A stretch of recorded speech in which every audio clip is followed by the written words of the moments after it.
मुंबई गोवा राष्ट्रीय महामार्गालगत असणाऱ्या इंदापूर आगार बसस्थानकाची अक्षरशः मोठ्या प्रमाणात चाळण झालेली आपल्याला या ठिकाणी पाहायला मिळते। आपण जर माझ्या दृश्यातून पाहिलं तर स्थानक परिसरात 3 ते 4 फूट खोल मोठमोठे खड्डे पडले असून त्यामध्ये पावसाचे पाणी साचल्याने प्रवासी आणि एसटी चालकांना आता मोठा त्रास सहन या ठिकाणी करावा लागतोय। मुंबई, पुणे, रत्नागिरीसह विविध शहरातून ये-जा करणारे हजारो प्रवासी दररोज या स्थानकाचा वापर करतात, मात्र खड्ड्यांमुळे प्रवाशांना जीव मुठीत धरून प्रवास करावा लागतोय। एसटी बसची वाहतुकी अडचणीत येते। पावसाच्या पाण्यामुळे खड्ड्यांची खोली जी आहे हे लक्षात न आल्याने मोठा अपघात होण्याची शक्यता देखील व्यक्त केली जाते।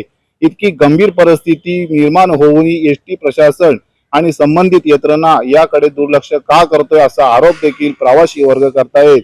आता स्थानकाची तातडीने दुरुस्ती करावी आणि जे पडलेले खड्डे आहेत हे लवकरात लवकर बुजवावे, जेणेकरून जो अपघात आहे हा अपघात टाळता येईल। आता याकडे कोण लक्ष देणार हे पाहणं देखील तितकंच महत्त्वाचं असणार आहे।